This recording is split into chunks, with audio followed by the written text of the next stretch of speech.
안녕하세요. 두미두미입니다. 오늘은 스토리 짤 때 하면 안 되는 것 10가지에 대해서 말해볼까 합니다.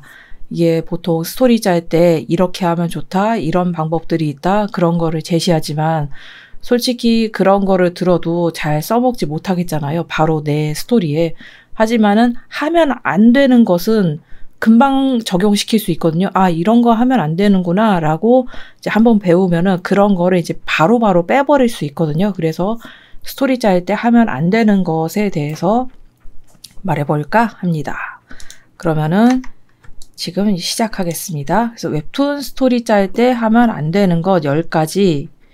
일단은 대충 생각나는 대로 10가지로 추리긴 했는데 이보다 더 많을 수도 있습니다. 그래서 일단 첫 번째, 대사가 너무 많음. 이게 웹툰은 만화잖아요. 만화는 대사를 안 보고서도 이게 지금 무슨 일이 벌어지고 있는지 알 수 있을 정도로 그림의 비율이 높아야 되거든요. 근데 캐릭터가 앉아서 대사로만 하고 있고 그 대사를 가리면은 캐릭터가 앉아서 그냥 말만 하고 있는 걸로만 보이면은 안 된다는 거죠. 이 대사의 스토리 진행을 대사에 의지하기 시작하면은 굉장히 지루해져요. 스토리가 엄청 흥미진진하더라도 스토리 자체를 대사에 의존해서 진행시키면 안 되고 최대한 그림으로 보여주는 식으로 연출을 해야 합니다.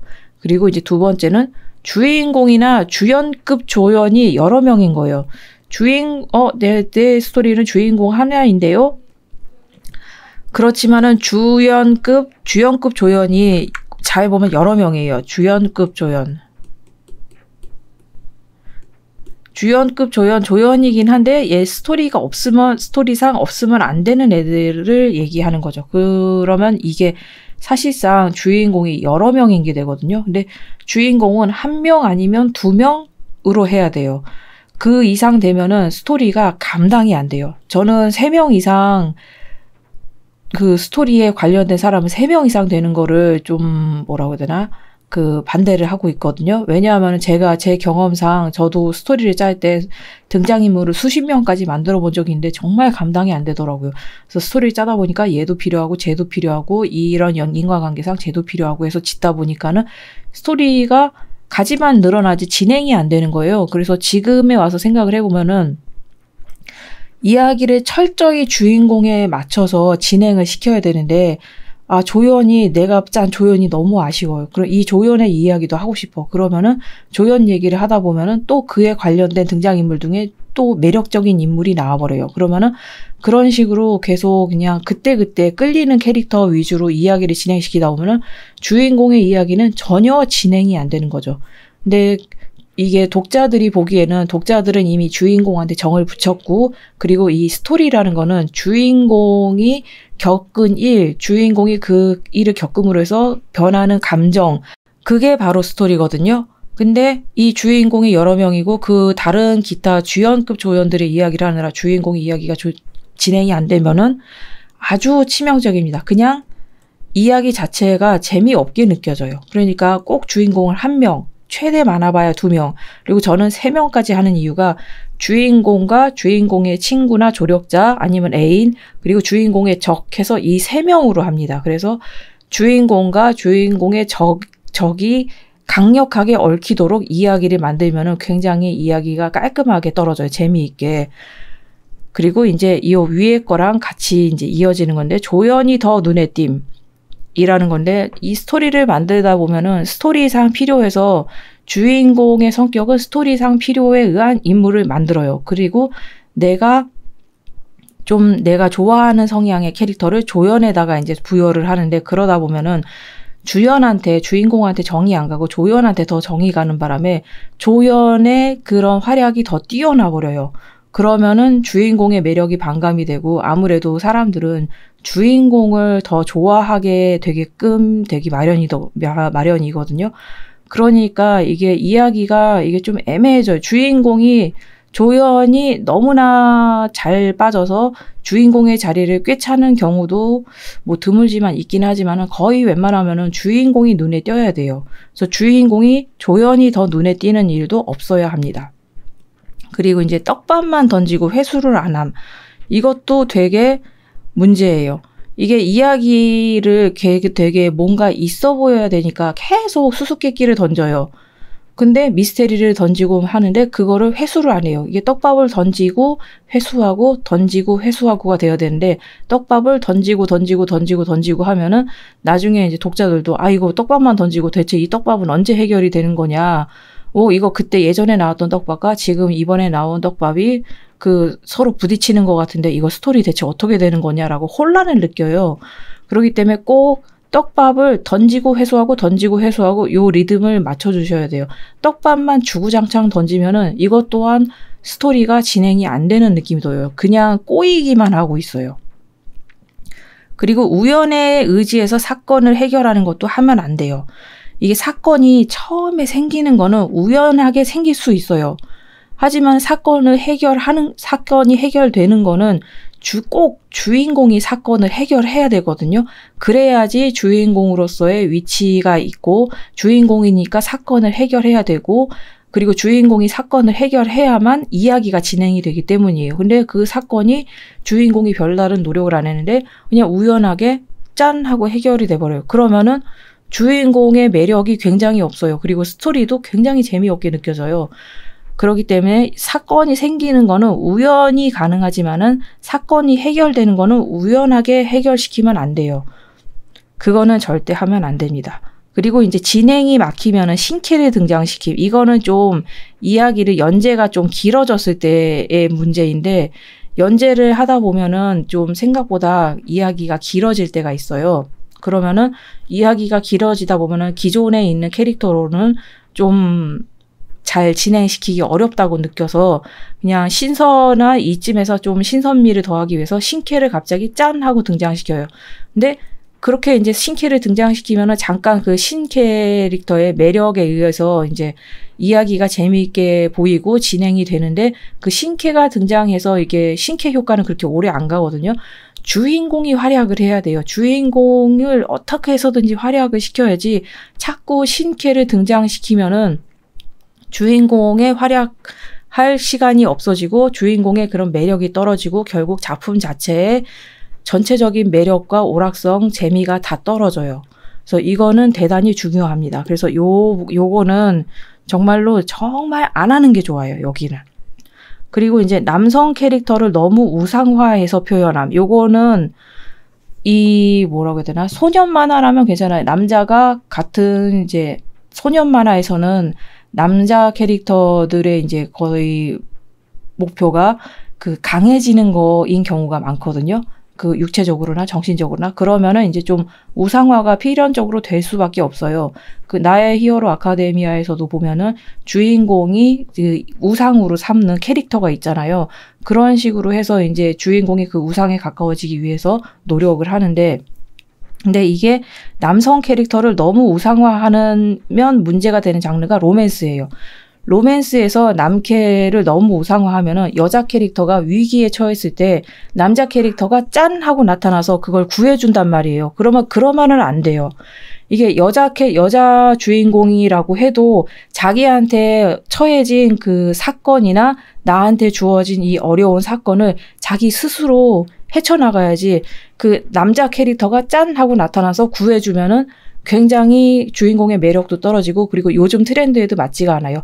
여성 캐릭터라고 해도 자립적이고 자기한테 쏟아진 이 위기를 자기 스스로의 힘으로 극복해야지 남자 캐릭터한테 의지하고 남자 캐릭터가 구해주길 기다리면은 그거는 정말 주인공의 매력을 깎아먹는 짓이에요. 그래서 특히나 로맨스에서는 남자 캐릭터한테 의존적인 역할을 만드는 거는 주의하셔야 됩니다. 그리고 여성 캐릭터를 너무 성적 대상화해서 표현함. 요거는 이제 남성 쪽 장르에서 나오는 건데 이제 여성 캐릭터를 남주의 여자친구나 애인을 만드는데 아니면 남주가 흥미를 가지는 이제 역해가 나오는데 지나치게 성적 매력만 부각시키는 거예요. 근데 사람의 매력이란 성격이 좋을 수도 있고 단순히 성격이 좋을 수도 있고 아니면 뭔가 잘하는 특기가 있을 수도 있고 다른 매력이 많이 있는데 오로지 성적인 부분만 부각시킨다 이거예요. 그러면은 그 여자 캐릭터는 굉장히 얄팍하고 그 인간미가 없어 보여요. 그냥 이 스토리를 위해서 남캐를 위해서 존재하는 인형같이 보일 뿐이에요. 트로피. 남캐가 남자 주인공이 뭔가 미션을 해냈을 때 얻을 수 있는 트로피가 되는 거죠. 왜 옛날 동화에 보면은 그 용한테 공주님이 잡혀가서 그 기사가 용을 해치우고 공주님을 구해낸 다음에 그 공주와 결혼하게 되는 그런 전형적인 트로피 스타일이 있거든요. 역캐가 트로피가 되는 상장이 되는 스토리가 있어요. 근데 그런 거를 요즘 세상에 하면은 역시나 시대착오적인 스토리입니다. 그러니까 웬만하면은 이건 안 하는 게 좋아요. 근데 이 남성 캐릭터를 우상화해서 표함, 여성 캐릭터를 성적 대상화함, 이 7, 8번은 장르 특성상 만일에 이게 시대물이다 하면은 중세시대다 아니면 뭐 조선시대다 하면은 그 시대 특성상 나올 수도 있기는 하지만은 그렇다고 너무 남자한테 의존적이거나 너무 남자한테 그 성적 매력만 어필하는 얄팍한 역캐가 나와서는 요즘 세상에는 먹히지가 않습니다. 왜냐하면은 캐릭터 등장인물들을 확실히 그 중세시대, 조선시대의 사람이라고 해도 읽는 사람은 지금 현대 21세기 사람이란 말이에요. 그러면은 21세기 사람에 맞는 가치관을 입힐 수밖에 없어요. 그러니까 보는 사람이 21세기 사람이라는 거를 꼭 의식을 하셔야 돼요. 그리고 이것도 좀 하기 쉬운 실수인데 스토리를 진행시키기 위해서 캐릭터를 움직이는 게 있어요.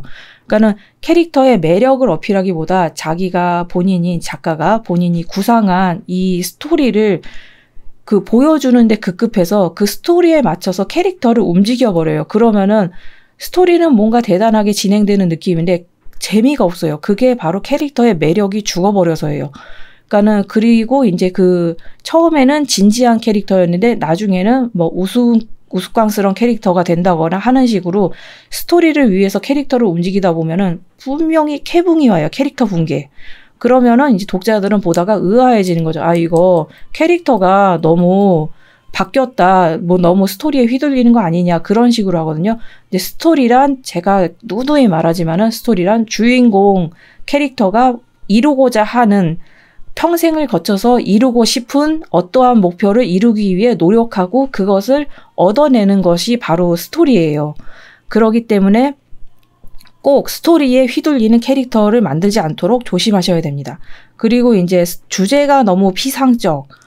이 피상적이라는 게 그러니까는 구체적이지 않다는 뜻이에요. 그러니까 세계 평화라던가 뭐 이런 되게 진짜 애매모호한 거 있죠. 주인공이 세계 평화를 지키고 싶어요. 근데 그 세계 평화라는 게 그 독자들한테는 별로 와닿지 않는단 말이에요.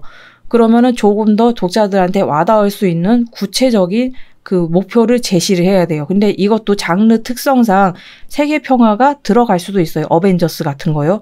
히어로물 같은 거에는 세계 평화가 들어가기는 하죠. 하지만은 굳이 세계 평화가 아니라고 해도 너무 피상적인 그 주제는 피하시는 게 좋아요. 될 수 있으면은 주제는 굉장히 구체적이고 그리고 사람들이 딱 봤을 때 뭔지 알 수 있도록 정말 구체적으로 정해야 돼요. 그래서 요 아래에 있는 거는 웬만하면은 안 하는 게 좋고 요 위에 있는 거는 절대 안 하는 게 좋다라는 것만 알아두시면 됩니다. 그래서 지금 현재 스토리를 짜고 계시다면은 일단 제일 먼저 체크해야 될 게 주인공이 여러 명이냐 그리고 우연의 의지에서 사건을 해결하냐 그것을 가장 먼저 체크해 보시면 좋습니다. 그리고 등장인물이 너무 많아서 스토리가 수습이 안 되는 경우에 제가 말한 대로 3명으로 확 줄이세요. 사건을 일으키는 캐릭터랑 사건을 해결하는 캐릭터가 완전히 서로 부딪히고 얽히는지 그거를 잘 확인해 보셔야 합니다. 그러면은 이제 여기서 본인의 스토리를 이제 확인하고 체크하는 거는 본인이 직접 하셔야지. 근데 하다가 막힌다 싶으면은 그냥 저한테 그 스토리 피드백 1대1 웹툰 가해를 신청하셔도 괜찮습니다. 이게 또 기승전 홍보가 되어버렸는데, 근데 더 이상 1대1로 제가 도움을 드리려면은 그 1대1 웹툰 가해로 오시는 수밖에 없거든요. 그리고 저한테 스토리 피드백을 제가 몇 번 해드렸는데, 만족하셨다고 생각해요, 저는. 그래서 괜찮은 답변을, 해결책을 제시를 했다고 생각하거든요. 저는 어떠한 문제를 이제 저한테 그 상담을 하면은 그에 대한 솔루션을 꼭 제시해야 된다는 생각을 가지고 있어요. 그래서 그러기 위해서 이제 노력을 하고 있습니다. 그렇기 때문에 이 1대1 웹툰 가회 혼자서는 도저히 안 되겠다. 그냥 웹툰 유튜브에 올려둔 영상만으로는 부족하다. 1대1로 좀 더 맞춤으로 그 상담을 하고 싶다, 배우고 싶다 하시면은 1대1 웹툰 가회를 신청해 주시기 바랍니다. 특히나 스토리나 콘티에 관해서는 정말 도움을 많이 드릴 수 있습니다. 이 클립 스튜디오나 스케치업에 같은 경우에는 지금 올려둔 영상을 찬찬히 보시는 걸로도 다 배울 수 있거든요. 근데 스토리나 아니면 콘티 같은 거는 제가 직접 그 스토리를 이렇게 만져서 보여드리면은 답을 찾으시는 경우가 많더라고요. 그래서 그 정 안 되면은 저한테 와주시기 바랍니다. 그러면은 도움이 되었다면 구독과 좋아요 부탁드리고요. 광고는 30초만 봐주시면 정말 감사하겠습니다. 광고 30초를 봐주셔야지 저한테 광고 수입이 들어오거든요. 그러면은 영상 제작하는데 큰 도움이 됩니다. 그러면 지금까지 봐주셔서 감사하고요. 다음 기회에 또 뵐 수 있었으면 좋겠습니다. 감사합니다.